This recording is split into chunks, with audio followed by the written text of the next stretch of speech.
जय Shri Radhe friends. Room का दरवाज़ा खोलकर वो लोग अंदर आते हैं। वहाँ पर पहले से ही सक्षम बैठा हुआ उसका इंतज़ार कर रहा था। उसका असिस्टेंट भी उसके साथ आया हुआ था और अचानक उन दोनों को देखकर वो लोग तुरंत खड़े हो जाते हैं। सक्षम के चेहरे पर नर्वसनेस साफ दिखाई दे रही थी, पर जैसे ही वह अधीर को देखता है उसकी आंखें हल्की सी छोटी हो जाती हैं। सक्षम को अजीब लगता है। उसे पता नहीं क्यों ऐसा लगता है कि जैसे सामने खड़ा आदमी उसने पहले भी कहीं देखा है, और उसको बार-बार ध्यान में आ रहा है कि ऐसा चेहरा उसने देखा है और वो पहचानने की कोशिश करता है। और इस आदमी ने मास्क क्यों पहन रखा है? अधीर ने आंखों पर काले चश्मे लगाए हुए थे और चेहरे पे मास्क लगाया हुआ था, जो उसके होठों और उसके नाक को कवर कर रहा था। मतलब मैक्सिमम चेहरा मास्क और चश्मे की वजह से कवर था। अपने फॉर्मल सूट में पैंट की पॉकेट में एक हाथ डालते हुए अधीर आगे चल के आता है और कहता है, हेलो मिस्टर अस्थाना। सक्षम थोड़ा कंफ्यूजन में बोला, आप? अधीर के असिस्टेंट ने इंट्रोडक्शन देते हुए कहा, this is mister Adhir Singh, CEO of NGA group. ये कह this is mister Adhir Singh, CEO of NGA group. ये सुनकर अचानक सक्षम एकदम से सीधा खड़ा हो गया और बहुत रेस्पेक्टफुल टोन में बोला, hello mister Singh, so nice to meet you. Saksham ने अपना हाथ आगे बढ़ाते हुए कहा, सक्षम अस्थाना। अधीर अपना हाथ आगे बढ़ाता है और दोनों हाथ मिलाते हैं। उसके बाद सब लोग बैठ जाते हैं। सक्षम थोड़ा कंफ्यूज होकर बोला, आपने चेहरे पर मास्क क्यों लगाया हुआ? अधीर कोई जवाब नहीं देता। उसकी वजह से उसके असिस्टेंट ने कहा, सर को थोड़ा कोल्ड है, उनकी तबीयत ठीक नहीं। यह सुनकर सक्षम ने कहा, ओ अच्छा, अगर ऐसी बात थी तो हम लोग आपकी तबीयत ठीक होने के बाद आराम से मीटिंग कर सकते थे, कोई जल्दबाजी नहीं थी मिस्टर सिंह। अधीर ने सक्षम की तरफ देखते हुए कहा, इतना फालतू टाइम आपके पास होगा मिस्टर अस्थाना, मेरे पास नहीं। मेरी हर एक सेकंड बहुत कीमती है। अधीर की बात सुनकर सक्षम थोड़ा सा ऑकवर्ड हो जाता है। डेफिनेटली मिस्टर अधीर सिंह को टाइम की हमेशा कमी ही रहती होगी। वह इतनी बड़ी कंपनी को जो संभाल रहे हैं, तो उनका एक एक सेकंड करोड़ों का ही होगा। अधीर ने कहा, तो फिर शुरू करें। मेरे पास ज़्यादा वक्त नहीं है, मुझे एक और मीटिंग के लिए निकलना है। सेक्शन में तुरंत कहा, जी। उसके बाद वो लोग मीटिंग शुरू करते हैं। तकरीबन आधे घंटे तक मीटिंग चलती है। इस दौरान अधीर के पास काफ़ी कॉल और मैसेजेस आते हैं। अधीर बार बार उन्हें अटेंड कर रहा था और शख्सम साफ साफ देख पा रहा था कि वह कितनी जल्दबाजी में है। वह फटाफट ये मीटिंग कंप्लीट करना चाहते हैं। शक्षम को इस बात की टेंशन हो रही थी कि कहीं अधीर बीच में उठकर चला ना जाए, मीटिंग को बीच में ही छोड़कर। उसके लिए यह मीटिंग बहुत ज़्यादा इम्पोर्टेंट थी। दोनों का कोलैबोरेशन होना बहुत ज़्यादा ज़रूरी था, इसलिए उसके लिए यह बहुत बड़ी बिजनेस अपॉर्चुनिटी थी, जिसे वह किसी भी हाल में अपने हाथ से जाने नहीं देना चाहता था। इसलिए वह फटाफट और एफिशिएंट तरीके से कोलैबोरेशन के बारे में डिस्कस करता है। उनकी मीटिंग तकरीबन आधे घंटे तक चलती है। मीटिंग खत्म होने के बाद अधीर ने अपने असिस्टेंट की तरफ इशारा किया। असिस्टेंट ने डॉक्यूमेंट रखे और कहा, मिस्टर अस्थाना, हमारे कोलैबोरेशन से रिलेटेड इम्पोर्टेंट डॉक्यूमेंट्स हैं, मैंने पहले ही तैयार करवा लिए हैं। Take a look. अगर कोई प्रॉब्लम ना हो तो आप सिग्नेचर कर सकते हैं। सक्षम तुरंत अपना सर हिलाता है। वो फाइल में अपने हाथ में लेकर खोलता है और उसे रीड करने लगता है। तभी अचानक वह देखता है कि अधीर बार बार घड़ी में टाइम देख रहा है। बार बार कॉल्स आ रहे हैं। वह थोड़ा जल्दबाजी में लग रहा है। सक्षम कोई भी फाइल, कोई भी डॉक्यूमेंट पढ़े बिना सिग्नेचर नहीं करता था। उसका ये रूल था, लेकिन इस वक्त अधीर को देखकर ऐसा लग रहा था कि वो बहुत जल्दबाजी में है। अगर सक्षम ने टाइम लगाया और अधीर को इरिटेट कर दिया तो डेफिनेटली उसका यह कोलैबोरेशन प्रोजेक्ट यहीं बंद हो जाएगा। इसलिए सक्षम बिना डॉक्यूमेंट को पढ़े फटाफट पेन उठाता है और सिग्नेचर करने लगता है। अधीर सक्षम से कहता है, एक बार उन्हें पढ़ लीजिए। सक्षम ने थोड़ा ऑकवर्ड होकर मुस्कुराते हुए कहा, इट्स ओके मिस्टर सिंह, आपने पढ़ा, मैंने पढ़ा, एक ही बात है। सक्षम का असिस्टेंट धीरे से कहता है, लेकिन सर, आपको एक बार पढ़ लेना चाहिए, और नहीं तो कम से कम हम डॉक्यूमेंट अपने साथ लेके चल सकते हैं। इन्हें अच्छे तरीके से वेरीफाई करेंगे, उसके बाद ही सिग्नेचर करेंगे। सक्षम यह सुनकर थोड़ा इरिटेट हो जाता है, मगर उसके चेहरे पर थोड़ी हेजिटेशन भी दिखाई देने लगती है। बात तो उसने बिल्कुल सही कही थी। वह कुछ बोल पाता उससे पहले ही अधीर ने कहा, अगर आप लोगों को कोई शक है तो आप डॉक्यूमेंट अपने साथ लेकर जा सकते हैं। अच्छे से लॉयर को दिखाइए, वेरीफाई कराइए, उसके बाद सिग्नेचर कर सकते हैं। अधीर की बात सुनकर सक्षम की हेजिटेशन जल्दी से गायब हो जाती है और वह कहता है, ऐसी कैसी बातें कर रहे हैं आप मिस्टर सिंह? अगर डॉक्यूमेंट आपने तैयार करवाए हैं तो वेरिफिकेशन की क्या ज़रूरत है? आपने सब अच्छे से ही कराया होगा। We trust you. NGA group के सीईओ पर शक करना इतना पागल थोड़ी ना है सक्षम। अरे इनका बोलबाला है बिजनेस की दुनिया में, और डॉक्यूमेंट इनके सामने पढ़ना मतलब इनकी इंसल्ट, जो कि सक्षम अफोर्ड नहीं कर सकता था। उसके बाद सक्षम तुरंत पेन उठाता है और डॉक्यूमेंट पर साइन कर देता है, बिना उन पर एक भी नज़र मारे। जब सारे डॉक्यूमेंट साइन हो जाते हैं तो सक्षम पेन को वापस रखते हुए कहता है, आपके साथ काम करना मेरे लिए सच में एक अच्छी खासी अपॉर्चुनिटी है mister Singh. Thank you very much हमें ये अपॉर्चुनिटी देने के लिए। उसके बाद सक्षम खड़ा हो जाता है, उसका असिस्टेंट भी उसके साथ खड़ा, और अधीर और उसका असिस्टेंट भी खड़ा हो जाता है।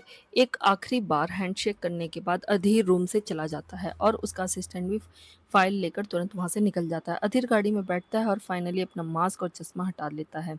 अब कहीं जाके उसे राहत की थोड़ी सांस आई है। वो फाइल अपने हाथ में लेता है और उसके तमाम डॉक्यूमेंट के अंदर से स्पेशल तलाक के कागजात बाहर निकालता है और उस पर सक्षम के सिग्नेचर चेक करता है। सब कुछ बिल्कुल परफेक्ट तरीके से हुआ था। यह देखकर उसके होठों हल्के से ऊपर हो जाते हैं। वो प्रीशा को मैसेज करता है कि काम हो गया है, और यह भी मैसेज करता है कि वह कहाँ पर आ सकती है, ताकि वह लोग अच्छे से मीटिंग फिक्स कर सके और ये जानकर डॉक्यूमेंट को अच्छे से चेक कर सके। उसके बाद उन्हें सबमिट भी तो करवाना है। डाइवोर्स का प्रोसीजर जल्दी से शुरू करना था। आरुष घर में किचन में खड़ा हुआ था, अपने पूरे घर में बवाल मचा हुआ था। वह खाना बनाने के लिए घुस तो गया, लेकिन जिस तरह से किचन में घमासान तबाही आई थी, देखकर लग रहा था कि यहाँ पर शायद कोई बहुत बड़ा भूकंप आया हो। आईपैड में फाइनली यूट्यूब चैनल बंद करने के बाद आरुष फटाफट एप्रन से हाथ पोंछता है और सामने तैयार डिशेस की तरफ देखता है। सारा खाना बिल्कुल तैयार था। बहुत मेहनत करके उसने 4-5 घंटे से वह खाना बनाने में लगा हुआ था और फाइनली उसका खाना तैयार हो गया था। लेकिन जब उसने किचन की हालत देखी तो उसके चेहरे का रंग एकदम से फीका सा हो गया। पूरे किचन में बवाल उठ आया था। बहुत बुरा लग रहा था। वह तुरंत अपना फ़ोन उठाता और कॉल करता है, 4-5 क्लीनर्स लेकर जल्दी आओ। जल्द ही आरुष का एक गार्ड 4-5 लोगों को घर पे लेकर एंट्री करता है और वह तुरंत उन्हें किचन की तरफ इशारा करता है, पूरी साफ सफाई करने के लिए बोलता है। उसके बाद वह जीनत को कॉल करता है, कितनी देर में आ रही हो तुम? जीनत ने जवाब दिया, मैं बस 10 मिनट में पहुंच जाऊंगी। आरुष तुरंत उन्हें जल्दी जल्दी काम खत्म करने का इशारा करता है, फिर कहता है, ठीक है जल्दी आओ, मेरे पास तुम्हारे लिए एक अमेजिंग सरप्राइज़ है। उसके बाद वह कॉल कट कर देता है और अपना हुलिया देखकर सोचता है, 10 मिनट में मैं फटाफट शावर ले लेता हूँ। फिर वह भागकर अपने कमरे में चला जाता है। जीनत ऑटो रिक्शा से बाहर निकलती है और फिर एक गहरी सांस लेकर उसके फ्लैट की तरफ देखकर सोचती है, क्या यार इस मुसीबत से कैसे निपटूं समझ में नहीं आ रहा। जीनत अच्छी तरह से जानती थी कि आरुष इसे क्या सरप्राइज देने वाला है। आखिर इसका आइडिया भी तो उसी ने दिया था। जरूर खाना बना रहा होगा अपने हाथों से। एक गहरी सांस लेकर जीनत उसके फ्लैट पर पहुंचती है और बेल बजाती है। जल्द ही फ्लैट का दरवाजा खोला जाता है और एक हैंडसम सा चेहरे पर ब्राइट स्माइल और हाथों में फूलों का बुके लेकर खड़ा हुआ था। अचानक आरुष को ऐसे वहां खड़ा देखकर जीनत काफ़ी ज़्यादा ऑकवर्ड हो जाती है। आरुष फूलों का बुके उसकी तरफ बढ़ाते हुए बोला, दुनिया की सबसे खूबसूरत फूल दुनिया की सबसे खूबसूरत लड़की के लिए। जीनत यह देखकर और भी ज़्यादा ऑकवर्ड हो जाती है। वह फूलों की तरफ देखती है और फिर उसकी तरफ ज़्यादा कुछ रिएक्ट ना करते हुए चुपचाप फूल ले लेती है। उसके बाद आरुष बहुत रिस्पेक्टफुली उसे अंदर आने का इशारा करता है। जीनत अंदर आती है और उसके पीछे फिर आरुष एक नोटिस स्माइल के साथ अपनी एक्साइटमेंट को थोड़ा कंट्रोल करते हुए दरवाज़ा बंद कर देता है। जीनत घर में एंट्री करती है, पीछे पीछे आरुष भी आ जाता है। जैसा कि जीनत ने एक्सपेक्ट किया था, डाइनिंग टेबल तरह तरह के खाने की डिशेस से भरा हुआ था। मतलब इस आदमी ने अभी अभी खाना बनाया है, और जैसे कि शंभू बनकर उसने आइडिया दिया था, यह खाना लगता है इस आदमी ने अपने हाथों से ही बनाया होगा। ऑकवर्ड होकर उसने आरुष की तरफ देखा और एक जबरदस्ती की स्माइल दी। आरुष की आंखें भी चमक रही थी, चेहरे पर ब्राइट स्माइल थी, लेकिन अब यह चीज़ जीनत को और भी ज़्यादा ऑकवर्ड कर रही थी। सारे क्लीनर किचन और घर को चकाचक साफ करके निकल चुके थे। अब पूरे घर में उन दोनों के अलावा कोई भी मौजूद नहीं था। आरुष ने जीनत से कहा, आज मैंने कुछ स्पेशल किया है। जीनत जानती थी कि क्या स्पेशल है, मगर फिर भी उसने थोड़ा सा कंफ्यूज होते हुए, थोड़ा सा अनजान बनने का नाटक करते हुए कहा, स्पेशल? क्या स्पेशल? आरुष ने कहा, आज मैंने अपने हाथों से तुम्हारे लिए खाना बनाया है। ये सुनकर जीनत अपने आईब्रोज ऊपर उठा लेती है। मेरे लिए? तुमने अपने हाथों से बनाया है? Oh really? आरुष हाँ में सर हिला कर बोला, हाँ।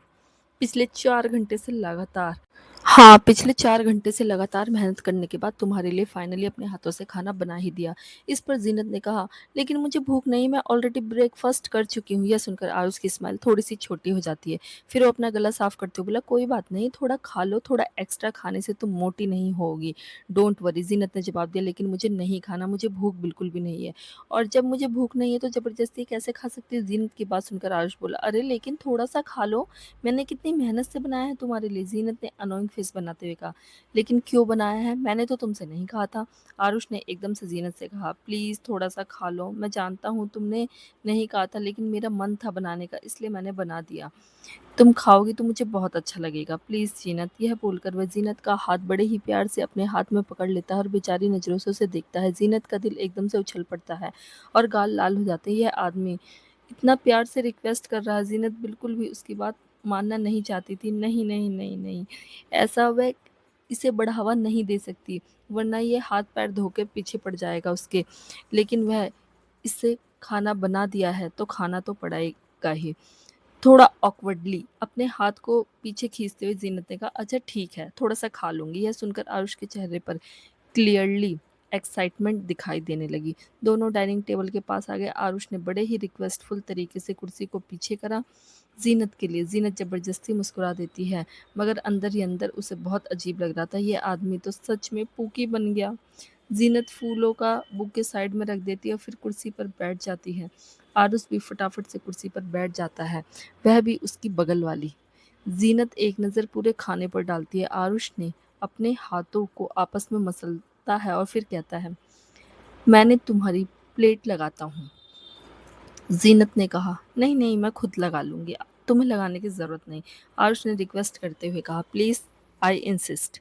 ज़ीनत अपने मन ही मन में इरिटेट होकर बोली, ओह गॉड, ये आरुष भी ना। वैसे क्या सच में इसने ये सारा खाना अपने हाथों से बनाया है? That's pretty impressive. Zeenat Aarush की तरफ देखकर बोली, तुम्हें खाना भी बनाना आता है? तुमने कभी बताया नहीं मुझे कि तुम्हें खाना भी बनाना आता है। आरुष ने कहा, नहीं, मुझे नहीं आता। ज़ीनत ने अपनी आईब्रो हल्की सी ऊपर उठाकर बोली, तो फिर इतना खाना कहाँ से आया? तुमने ऑर्डर करके मंगाया है? ये तुमने ऑर्डर करके मँगाया है क्या? आरुष ने तुरंत जवाब दिया, बिल्कुल नहीं, मैंने खुद बनाया, पहली बार कोशिश की है, आई होप कि तुम्हें अच्छा लगे। यह सुनकर ज़ीनत अपने मन में बोली, अच्छा ही तो नहीं लग रहा मुझे, कुछ तो करना पड़ेगा रे बाबा। ज़ीनत तो सोच ही रही थी कि वह क्या करे। आरुष उसकी प्लेट सीधी करके खाना लगाने ही वाला होता है तो उसकी कॉल आ जाती है। वैसे तो आरुष फ़ोन कॉल इग्नोर करना चाहता था, लेकिन फ़ोन कॉल इतना इम्पोर्टेंट था कि वह इग्नोर नहीं कर पाता। उसने ज़ीनत से कहा, मैं अभी 2 मिनट में आता हूँ, ओके? तुम खाना मत लगाना, मैं खुद ही लगाऊँगा अपने हाथों से। ज़ीनत कुछ भी ना बोलते हुए हल्का-सा सर हिला देती है। उसके बाद आरुष अपने रूम की तरफ चला जाता है और उसके जाते ही ज़ीनत के चेहरे की ज़बरदस्ती वाली मुस्कुराहट सीरियसनेस में बदल जाती है। वह तुरंत खड़ी होती है, सारी डिशेज़ को चेक करती है, उनकी खुशबू लेती है और हैरानी से सोचती है, खुशबू तो अच्छी आ रही है, कहीं सच में इसका खाना अच्छा तो नहीं बना? वह फटाफट से चम्मच उठाती है और सारा खाना टेस्ट करके देखती है। खाना टेस्ट करने के बाद तो उसके चेहरे पर और भी ज़्यादा नर्वसनेस दिखाई देने लगती है। होठों को दाँतों के नीचे दबाते हुए खाने को देखकर सोचने लगी, खाना तो सच में बहुत अच्छा बना है यार। नहीं, कुछ करना पड़ेगा, कुछ कर जीनत, कुछ कर। तभी अचानक उसके दिमाग में एक नॉटी ख़्याल आता है। थोड़ी देर में आरुष कॉल पर बात करके चलता हुआ बाहर से आता है और देखता है कि ज़ीनत आराम से टेबल पर बैठी है और हाथ में काँटा चम्मच लेकर हल्का-हल्का प्लेट बजा रही है। शायद वह खाने के इंतज़ार में हो। आरुष तुरंत भागकर वहाँ पर आया और बोला, I am really sorry, important call था इसलिए थोड़ा टाइम लग गया। आई होप मैं तुम्हें ज़्यादा इंतज़ार नहीं करवाया है। ज़ीनत ने हवा में हाथ मारते हुए बोला, अरे नहीं, मैं ठीक हूँ। तो अब खाना खाएँ? मुझे उसके बाद काम पर भी निकलना है। आरुष ने तुरंत कहा, हाँ, हाँ, बिल्कुल। उसके बाद वह ज़ीनत की प्लेट लगाता है और उसमें खाना डाल देता है। सारी डिशेज़ थोड़ी-थोड़ी करके सर्व कर देता है और अपनी कुर्सी पर बैठ जाता है। जब जीनत आरुष की तरफ देखती है तो वह एक उम्मीद भरी चमक आंखों में लिए चेहरे पर एक स्माइल के साथ उसे देख रहा था। वह उसके खाने का इंतज़ार कर रहा था, उसके फीडबैक, उसके रिएक्शन का इंतज़ार कर रहा था। जीनत ने जब यह देखा तो वह बहुत ज़्यादा नर्वस हो गई। अपना गला साफ करते हुए थोड़ा ठीक से एडजस्ट होकर बैठी और बोली, तुम नहीं खाओगे खाना? आरुष ने कहा, अरे नहीं, मैं ठीक हूँ, तुम खाकर बताओ ना कैसा बना है? आरुष अपने मन में बोला, वह कहावत होती है ना कि किसी के भी दिल का रास्ता पेट से होकर गुजरता है। शंभू ने क्या आइडिया दिया है? मुझे मेरे हाथ का बनाया हुआ खाना अगर ज़ीनत को पसंद आ गया तो मज़ा ही आ जाएगा। फिर तो यह मुझे और भी ज़्यादा इम्प्रेस हो जाएगी।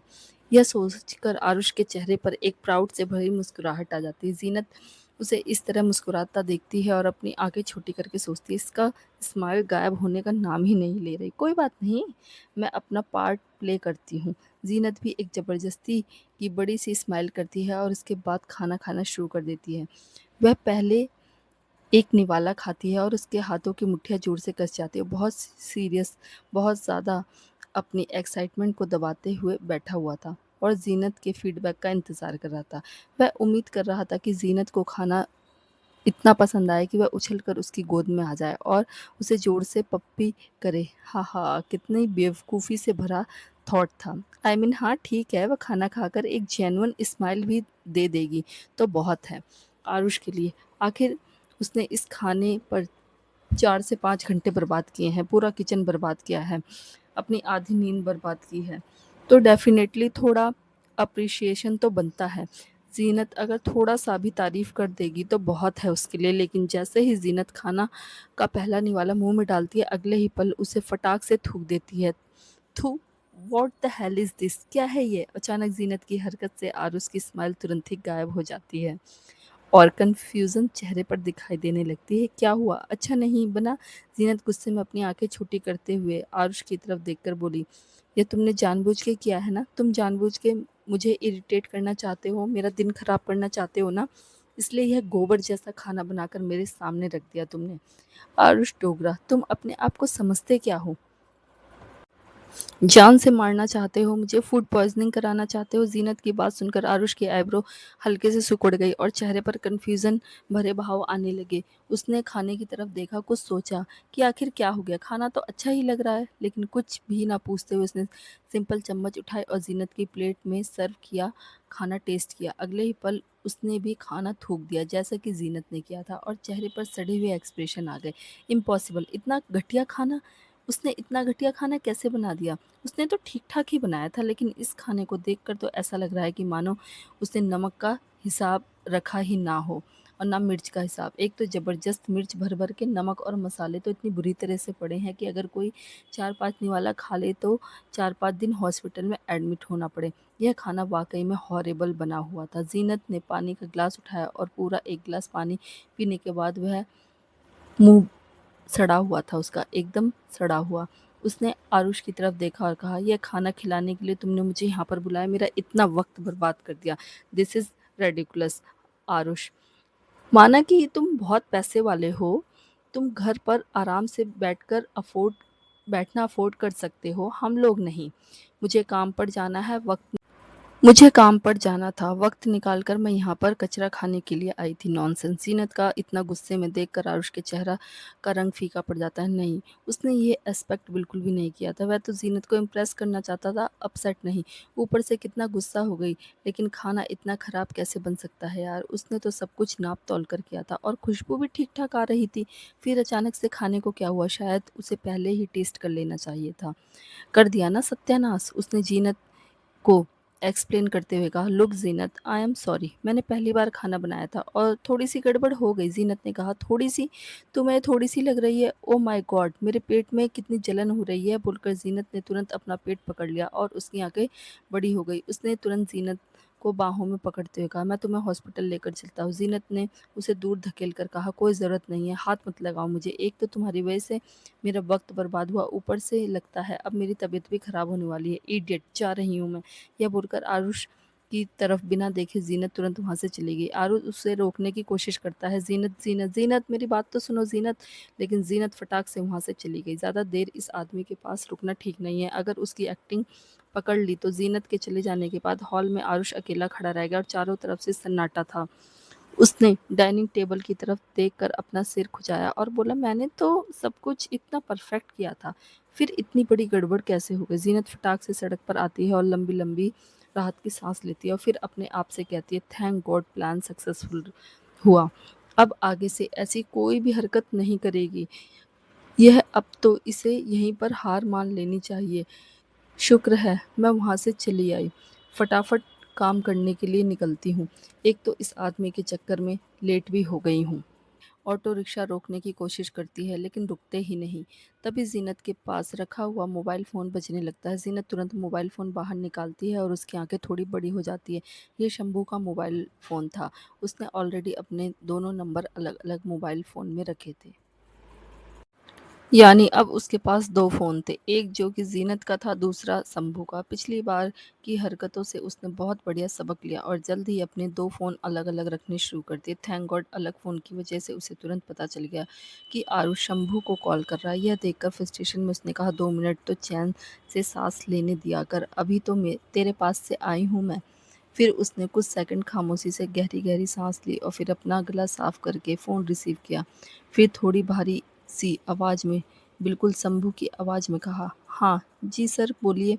आरुष आराम से हॉल में सोफ़े पर बैठा हुआ था और उसने रोने जैसी शक्ल बनाई थी। उसने कहा, शंभू यार सब गड़बड़ हो गया, पूरा सत्यानाश हो गया। ज़ीनत अपनी आँखें रोल कर लेती है मगर फिर शंभू की आवाज़ में पूछती है, अब क्या हो गया सर? आरुष ने कहा, यह पूछ कि क्या नहीं हुआ? ज़ीनत ने कहा, ठीक है, यही बता दीजिए क्या नहीं हुआ? आरुष ने कहा, वह इम्प्रेस नहीं हुई भाई, ऊपर से गुस्सा होकर चली गई। मुझे समझ में नहीं आ रहा मैं क्या करूँ? तभी अचानक जैसे ही ज़ीनत कुछ बोलने के लिए मुँह खोलने वाली होती है, एक ऑटो रिक्शा उसके बगल में आकर रुकता है। रिक्शा ड्राइवर पूछता है, बोलिए मैडम कहाँ चलना है? ज़ीनत का मुँह वहीं बंद हो जाता है। दूसरी तरफ आरुष बेचारा सोफ़े पर बैठा हुआ ये सुनता है, तो अचानक थोड़ा कन्फ्यूज़ हो जाता है। ज़ीनत काफ़ी ज़्यादा ऑकवर्ड हो जाती है। वह हाथों से ड्राइवर को कुछ उल्टा-सीधा इशारा करती है, जैसे जाने का या चुप रहने का इशारा कुछ, मगर ड्राइवर को कुछ भी समझ में नहीं आता। वह कहता है, अरे मैडम मुँह से बोलिए ना, गूंगी हैं क्या? ज़ीनत अपनी आँखें दिखाने लगती है। दूसरी तरफ आरुष ने कहा, शंभू। ज़ीनत तुरंत फ़ोन को म्यूट कर देती है और रिक्शे में बैठते हुए एक एड्रेस पर लेकर चलने को कहती है। रिक्शा ड्राइवर तुरंत रिक्शा शुरू करता है और ज़ीनत को लेकर जाने लगता है। वह अपना गला साफ करती है और फ़ोन को अनम्यूट करके एक बार फिर से बोली, जी सर। दूसरी तरफ से आरुष ने कन्फ्यूज़न में बोला, मैंने अभी-अभी कुछ सुना, किसी ने मैडम कहा, कोई तुम्हें बोल रहा था क्या? इस बात पर ज़ीनत ने शंभू की आवाज़ में कहा, क्या बोल रहे हो आप? कैसी बातें कर रहे हो? बिल्कुल भी नहीं। अरे! वह किसी और को बोल रहा था। आप बोलिए ना सर। आप बताइए क्या हुआ? अचानक से पीछे बैठी इस खूबसूरत सी लड़की के मुँह से मर्दाना सी आवाज़ सुनकर रिक्शा ड्राइवर अजीब सा मुँह बना लेता है और पलटकर उसकी तरफ अजीब नज़रों से देखता है। ज़ीनत जब ये नोट करती है कि यह आदमी आगे देखने की बजाय उसे पीछे देख रहा है, तो वह एकदम से कहती है, पीछे क्या घूर रहा है? सामने देख। रिक्शा ड्राइवर तुरंत ऑकवर्ड होकर सामने देखने लगता है। दूसरी तरफ शंभू और ज़्यादा कन्फ्यूज़न में बोला, क्या बोल रहे हो शंभू? मैं क्या? मैं क्या सामने देखूँ? ज़ीनत ने शंभू की आवाज़ में कहा, अरे नहीं सर, आपको नहीं कहा। आप अपनी बात कंटिन्यू कीजिए ना, क्या हुआ? यह सुनकर आरुष एक गहरी साँस लेता है और फिर बताता है, मैंने इतने घंटे लगातार ज़ीनत के लिए खाना तैयार किया। तुम्हें पता है, पूरी रात से मैं खाने की बेस्ट ट्यूटोरियल देख रहा था। ज़ीनत की फ़ेवरेट डिशेज़ के बारे में पता किया और कई घंटे लगातार उसकी फ़ेवरेट डिशेज़ तैयार की। पर पता नहीं कैसे यार खाना बहुत घटिया बन गया। मुझे लगा वह इम्प्रेस हो जाएगी लेकिन वह तो गुस्सा होकर चली गई। अब कुछ समझ में नहीं आ रहा क्या करूँ? यह सुनकर ज़ीनत ने कहा, अच्छा ऐसा है क्या? मुझे तो पहले ही पता था। अरे सर आप बहुत बड़े घर के लड़के लगते हो। आपको तो कभी किचन में पैर ही नहीं रखना चाहिए और ना ही आपने रखा होगा। तो हो जाती है, कोई बात नहीं। मुझे उम्मीद है वह समझ जाएगी। उसने कहा, क्या तुम्हें सच में लगता है कि वह समझ जाएगी? वह बहुत गुस्से में होकर गई है यार।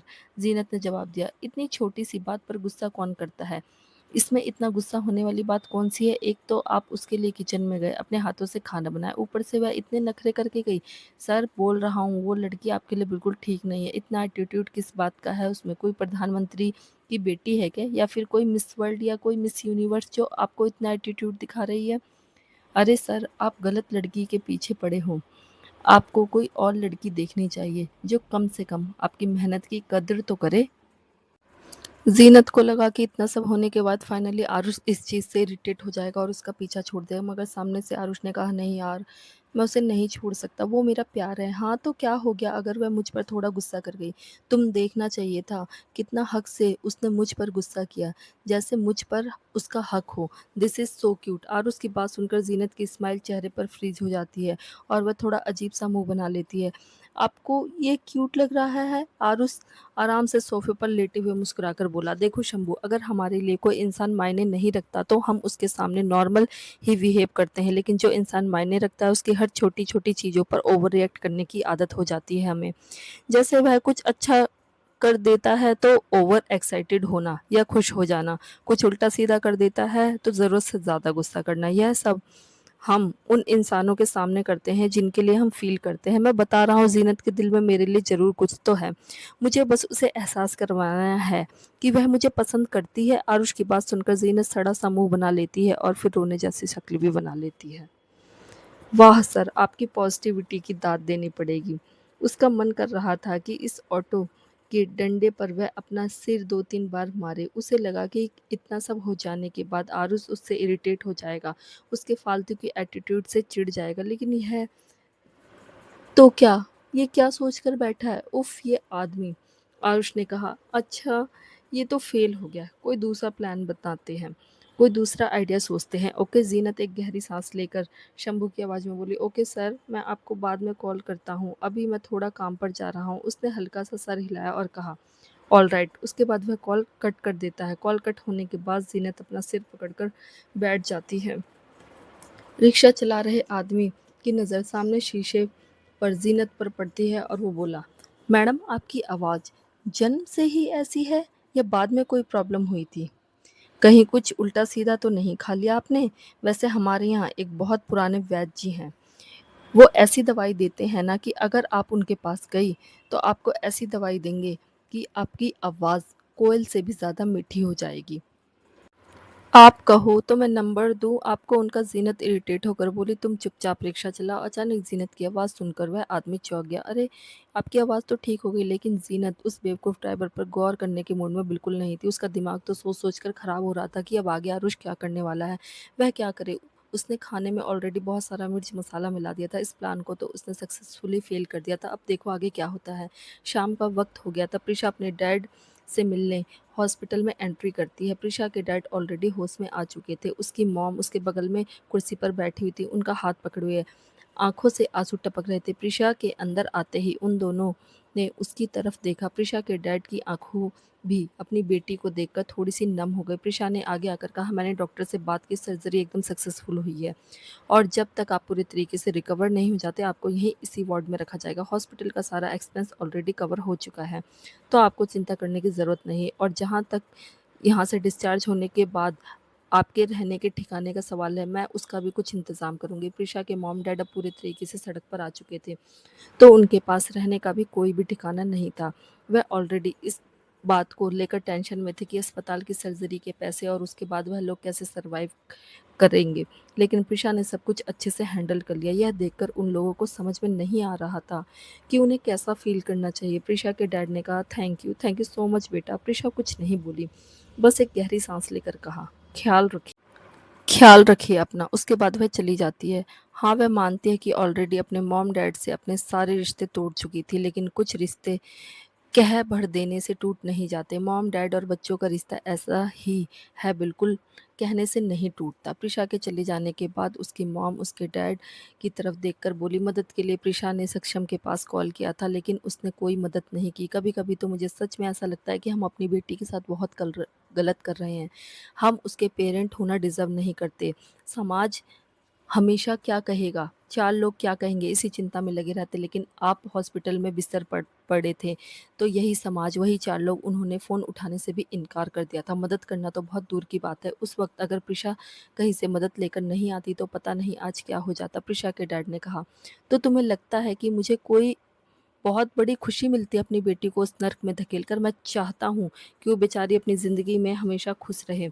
तुम ही सोचो, एक तो ऑलरेडी इस दुनिया में लड़कियों का सर्वाइव करना कितना मुश्किल होता है, ऊपर से अब हमारे पास कुछ भी नहीं बचा और अगर प्रिशा ने डाइवोर्स ले लिया तो फिर वह कहाँ और किसके पास जाएगी? मुझे लगता नहीं कि हम अपने आप को सँभाल सकते हैं, तो उसे कैसे सँभालेंगे? प्रिशा की मॉम चेहरे को अपने हाथ में छिपाकर बोली, मुझे कुछ भी समझ में नहीं आ रहा, भगवान ही जाने मेरी बच्ची की किस्मत में क्या लिखा है। एक बेटी पहले ही भगवान ने छीन ली, दूसरी की ज़िंदगी भी इस तरह से बर्बाद हुई पड़ी है। पता नहीं हमने कौन से बुरे कर्म किए थे कि हमारे बच्चों की ज़िंदगी ऐसे ख़राब हो गई। काश प्रिशा की ज़िंदगी में कोई अच्छा इंसान आया होता, काश उसकी ज़िंदगी अच्छी होती। अस्पताल से बाहर निकलने के बाद प्रिशा रिक्शा लेती है और अधीर के बताए हुए एड्रेस पर पहुंच जाती है। वह ऑलरेडी उसे कॉल करके बता देती है कि वह निकल चुकी है। थोड़ी ही देर में एक सी साइड रेस्टोरेंट में वीआईपी टेबल बुक किए हुए अधीर वहां पर बैठा हुआ था। सामने का नज़ारा काफ़ी सुंदर था। सूरज ढल रहा था, हल्की लालिमा आसमान में फैली हुई थी। पंछी अपने अपने घोंसलों में लौट रहे थे। समंदर की लहरों ने शोर मचाया हुआ था। ठंडी हवा चल रही थी। सब कुछ काफ़ी खूबसूरत और बिल्कुल किसी सीनरी की तरह लग रहा था। रेस्टोरेंट में पहुंचकर प्रिशा जल्द ही अधीर की बताई हुई टेबल के पास पहुंच जाती है। अधीर प्रिशा को आते हुए देखता है। उसके पास पहुंचकर प्रिशा थोड़ा ऑकवर्ड मगर एक जेन्युइन सेंसियोरिटी के साथ बोली, हेलो मिसेस स्नाइपर। अधीर ने उसे बैठने का इशारा किया और प्रिशा उसके अपोजिट साइड वाली कुर्सी पर बैठ गई। एक नज़र उसने बाहर की तरफ देखा तो कुछ सेकंड उसकी नज़रें जैसे जम सी गई। नज़ारा वाकई में बहुत खूबसूरत था। अधीर ने भी हल्का बाहर की तरफ देखते हुए कहा, ब्यूटीफुल इट्स इट। प्रिशा हल्का सा मुस्कुरा दी, हाँ वाकई में सो ब्यूटीफुल। अधीर प्रिशा की तरफ देखता है और कुछ सेकंड के लिए उसकी नज़रें जैसे प्रिशा पर ही टिक जाती है। चेहरे पर हल्की स्माइल के साथ वह बाहर की तरफ देख रही थी। आसमान में लालिमा छाई हुई थी। ढलता हुआ सूरज हल्की लाल रोशनी फैला रहा था जो प्रिशा के चेहरे पर पड़कर उसे और ज़्यादा ग्लोइंग बना रहा था। अधीर का अपनी नज़रें हटा पाना मुश्किल हो गया था क्योंकि वह काफ़ी सुंदर लग रही थी, मगर जल्द ही वह अपनी नज़रें हटाकर अपना गला साफ करता है। प्रिशा भी बाहर से नज़रें हटाकर अधीर की तरफ देखती है और उसके बाद दोनों थोड़ा फोकस में आते हैं। अधीर डॉक्यूमेंट्स लेकर प्रिशा की तरफ बढ़ाते हुए बोला, टेक अ लुक। प्रिशा तुरंत वह डॉक्यूमेंट अपने हाथ में लेती है और एक एक पन्ने पलटकर देखती है। उन पर शख्सम के सिग्नेचर बिल्कुल नीट एंड क्लीन थे। यह देखकर उसकी आंखों में जैसे चमक सी आ जाती है और एक रिलीफ भी। जिस पिंजरे में वो अब तक कैद थी, लगता है बस वह पिंजरा बस टूटने ही वाला है। डॉक्यूमेंट पर उसके सिग्नेचर उसकी आज़ादी की गवाही दे रहे थे। उसके चेहरे पर जाने अनजाने एक सुकून से भरी स्माइल आ गई। यह देखकर अधीर कुर्सी से पीठ लगाकर थोड़ा रिलैक्स होकर बैठा और बोला, फीलिंग रिलीव्ड। प्रिशा डॉक्यूमेंट को वापस बंद करते हुए बोली, थैंक यू वेरी मच। उसके बाद वह थोड़ा नर्वस होकर उसकी तरफ देखती और कहती है, और आज तुमने जो हेल्प की है उसके लिए भी थैंक यू। मैं तुम्हारे पैसे जल्द ही वापस लौटा दूंगी। अधीर ने कुछ सेकंड तक कुछ नहीं कहा, बस खामोशी से उसे देखता रहा। फिर उसे हल्का सा सर हिलाकर हाथ आगे करके डॉक्यूमेंट पकड़ते हुए कहा, मैं आगे का प्रोसीजर शुरू करवा देता हूँ। लेकिन प्रिशा ने डॉक्यूमेंट उसके हाथ में नहीं दिए, बल्कि वापस अपनी तरफ करते हुए कहा, नहीं, उसकी ज़रूरत नहीं है। प्रिशा की बात सुनकर अधीर हल्का सा कन्फ्यूज़ हुआ। प्रिशा ने जवाब दिया, आगे का प्रोसीजर मैं खुद हैंडल कर लूँगी। मैं ऑलरेडी लॉयर से बात कर चुकी हूँ। मैं ये डॉक्यूमेंट उनको हैंड ओवर कर दूँगी और आगे का प्रोसीजर वो खुद संभाल लेंगे। मुझे उन बस इन पर सिग्नेचर चाहिए थे जो मेरे लिए मुश्किल थे। थैंक यू वेरी मच मेरी मदद करने के लिए। अधीर ने जवाब दिया, मैं प्रोसीजर फास्ट करवा सकता हूँ। 1 हफ्ते में तुम्हारा डाइवोर्स कंप्लीट हो जाएगा। प्रिशा ने कहा, जहाँ मैं इतने दिन गुजार सकती हूँ वहाँ कुछ महीने और गुजर जाएंगे, लेकिन अब मैं तुम्हें और ज़्यादा तकलीफ देना नहीं चाहती। जितनी मदद तुमने मेरी की है उसके लिए मैं तुम्हारी शुक्रगुजार हूँ। थैंक यू वेरी अधीर खामोशी से बैठा रहा, फिर ज़्यादा कुछ नहीं बोला। फिर फाइनली उसने पूछा, तुम्हारी डैड की तबीयत कैसी है? होश आया उन्हें? प्रिशा ने हाँ में अपना सर हिलाते हुए कहा, हाँ वो अब होश में हैं और ठीक भी हैं। अधीर हल्का सा सर हिला देता है। तभी सीमा का फ़ोन आ जाता है। सीमा प्रिशा की बेस्ट फ्रेंड है। उसका कॉल देखकर प्रिशा तुरंत कॉल रिसीव करती है और कहती है, सीमा। दूसरी तरफ से सीमा ने कहा, प्रिशा कैसी हो तुम? सुना है अंकल की तबीयत खराब है, कैसे हैं वो? मैं तो अभी तुमसे मिलने आ रही हूँ। कहाँ हो तुम? मुझे बताओ कौन से अस्पताल में हो? प्रिशा ने जवाब दिया, अभी मैं थोड़ा बाहर हूँ और अंकल की तबीयत ठीक है। अच्छा सुन, मुझे तुमसे एक इम्पोर्टेंट काम था। सीमा ने कहा, हाँ बोलो ना। प्रिशा थोड़ा ऑकवर्ड हो गई और फिर उसने कहा, तुम कोई घर का अरेंजमेंट कर सकती हो क्या, कुछ टाइम के लिए किराए पर? यह सुनकर सीमा थोड़ा कंफ्यूज होकर बोली, घर का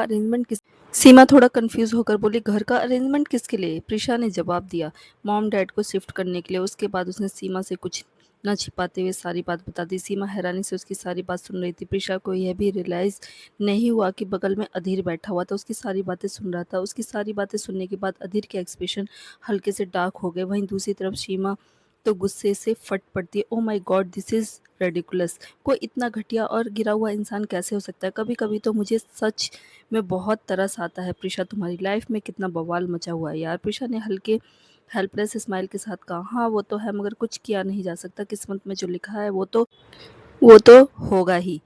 अच्छा, तुम अगर इंतज़ाम कर सको तो प्लीज़ मुझे बताना। हॉस्पिटल से डिस्चार्ज होने के बाद मुझे उन्हें घर में शिफ्ट करना होगा।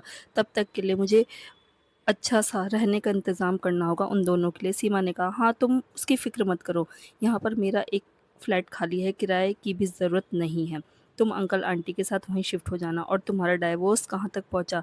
एक बार सक्षम से तुम्हारा डाइवोर्स हो जाए, उसके बाद तुम भी वहीं पर अंकल-आंटी का ख़्याल रखना।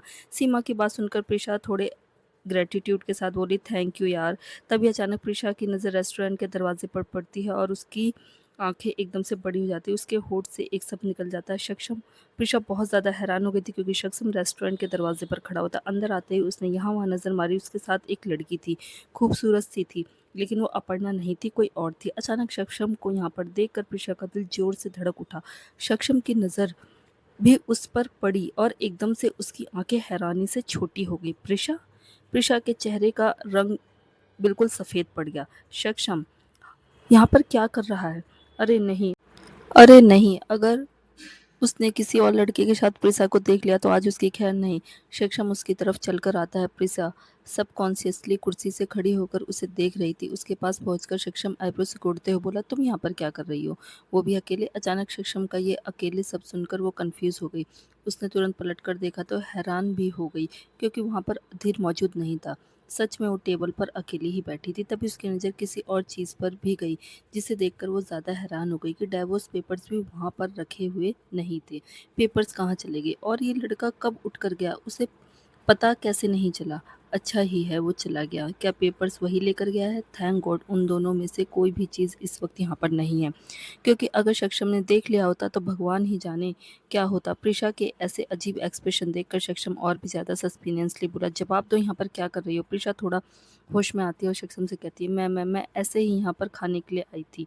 तभी अचानक वह लड़की जो कि सक्षम के साथ थी वो यहाँ पर आकर सक्षम से बोली, सक्षम यह लड़की कौन है? सक्षम ने उस लड़की की तरफ देखा और कहा, मेरी स्वर्गवासी बीवी की छोटी बहन।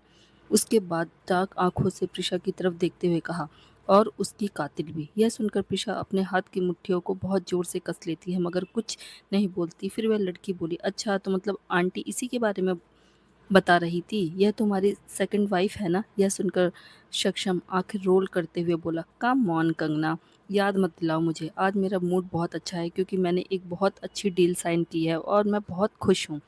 प्रिशा वहाँ से जाने लगती है कि सक्षम एकदम से उसकी कलाई पकड़ लेता है। प्रिशा की कलाई पर ऑलरेडी चोट लगी हुई थी। जब सक्षम पकड़ता है तो उसकी आह निकल जाती है। सक्षम एकदम से उसे छोड़ देता है। प्रिशा थोड़ा-सा ऑकवर्ड होकर डिस्टेंस पर खड़ी हो जाती है। सक्षम की नज़र उसकी कलाई पर जाती है और एक छुपा हुआ सा गिल्ट उसकी आँखों में भी दिखाई देने लगता है। लेकिन जल्द ही वह गायब हो जाता है और सक्षम थोड़ी ठंडी आवाज़ में कहता है, मैंने तुमसे कहा था कि मैं तुम्हें डिनर पर लेके चलूँगा जबकि तुम यहाँ पर हो। Let's have it. प्रिशा ने कहा, नहीं मुझे भूख नहीं है, मुझे हॉस्पिटल जाना है, तुम लोग एंजॉय करो। प्रिशा की बात सुनकर सक्षम की आईब्रो आपस में सिकुड़ जाती है और वह थोड़ा कन्फ्यूज़ होकर कहता है, हॉस्पिटल क्यों जाना है तुम्हें? प्रिशा ने फाइनली अपनी नज़रें उठाई जो थोड़ी ठंडी हो गई थी। सक्षम की आँखों में आँखें डालकर उसने कहा, आई थिंक मैं ऑलरेडी तुम्हें बता चुकी हूँ कि मेरे डैड को हार्ट अटैक आया था और वो अस्पताल में हैं। तो मुझे उनके पास जाना है, उनका ख्याल रखने के लिए। प्रिशा की बात सुनकर सक्षम हैरान हो जाता है। प्रिशा का कि डैड क्या सच में हॉस्पिटल में है? ऐसा कैसे हो सकता है? सक्षम अनोइंग आवाज़ में बोला, फिर से तुम्हारा ड्रामा शुरू हो गया? फॉर गॉड सेक प्रिशा, तुम कभी नॉर्मल बिहेव कर सकती हो या नहीं? कितना झूठ बोलोगी? अपने मॉम डैड के बारे में कोई इस तरह झूठ बोलता है कि? यह सुनकर प्रिशा ने जवाब दिया, fine, think what you like. वैसे भी ज़िंदगी में आज तक तुम्हें कभी मेरी बातों पर भरोसा नहीं हुआ है, तो अब क्या ही होगा? और मज़े की बात पता है क्या है कि आप मुझे घंटा फ़र्क नहीं पड़ता क्योंकि मुझे ऑलरेडी पता है कि मैं चाहे कुछ भी बोलूँ, तुम कभी मेरी किसी भी बात पर भरोसा नहीं कर सकते। यह बोलकर प्रिशा वहाँ से चली जाती है। सक्षम उसे रोकने वाला होता है लेकिन कंगना उसकी बाजू को अपने हाथ में पकड़कर बोली, सक्षम कहाँ जा रहे हो? उसने प्रिशा की तरफ देखा जो ऑलरेडी रेस्टोरेंट से निकल कर बाहर जा चुकी थी। सक्षम अपने मन में सोचने लगा, क्या सच में प्रिशा के डैड को हार्ट अटैक आया? लेकिन ऐसा कैसे हो सकता है? इस बारे में मुझे क्यों नहीं पता? फिर मुझे पता करना होगा। सक्षम तुरंत अपना फ़ोन उठाता, अपने असिस्टेंट को फ़ोन लगाता और कहता, प्रिशा के डैड के बारे में पता करके बताओ मुझे। क्या वह सच में हॉस्पिटल में उन्हें हार्ट अटैक आया है या फिर वह सिर्फ़ ड्रामा क्रिएट कर रही है? उसके बाद वह कॉल कट कर देते हैं। कंगना सक्षम से बोली, डू यू रियली थिंक कि वह सच बोल रही होगी। सक्षम को कुछ समझ में नहीं आ रहा था, लेकिन उसे थोड़ा अजीब महसूस हो रहा था। पता नहीं क्यों, कुछ ज़्यादा ही अजीब। इतनी बेचैनी उसे पहले कभी नहीं हुई थी। प्रिशा चली गई थी, मगर पता नहीं क्यों उसे ऐसा लग रहा था जैसे इस बार हमेशा के लिए। रेस्टोरेंट से बाहर निकलकर वह कैब में बैठती और अस्पताल की तरफ चली जाती। वह अधीर को कॉल करने के लिए फ़ोन उठाने ही वाली होती कि उसके फ़ोन की स्क्रीन पर एक मैसेज आता है, जो अधीर का था। डॉक्यूमेंट प्रोसीजर के लिए मैंने दे दी हैं, 1 वीक में तुम्हारा डाइवोर्स कंप्लीट हो जाएगा। ये मैसेज पढ़कर एकदम से प्रिशा हैरान हो जाती है। That fast. अरमान अपने बिस्तर पर बैठा हुआ था, चुपचाप खामोशी से। उसके हाथ में अपनी मॉम की तस्वीर थी, जिसे वो देख रहा था। चेहरे का रंग हल्का सा फीका पड़ गया था और ऐसा लग रहा था मासूम आंखें उदास हैं, अपनी मॉम को देख रही हैं। तभी दरवाजे पर नॉक नॉक की आवाज़ होती है। अरमान अपना चेहरा ऊपर करके दरवाजे पर खड़ी हुई ओजल को देखता है। उसे देखकर उसके एक्सप्रेशन खराब हो जाते हैं और आंखें आपस में सिकुड़ जाती हैं। अचानक एक्सप्रेशन में आए हुए इस बदलाव को देखकर ओजल एक गहरी सांस लेती है। पता नहीं यह लिटिल डेविल हमेशा हमेशा उसे ऐसे गुस्से भरी नज़रों से क्यों देखता है। To be continue. Har Har Mahadev दोस्तों।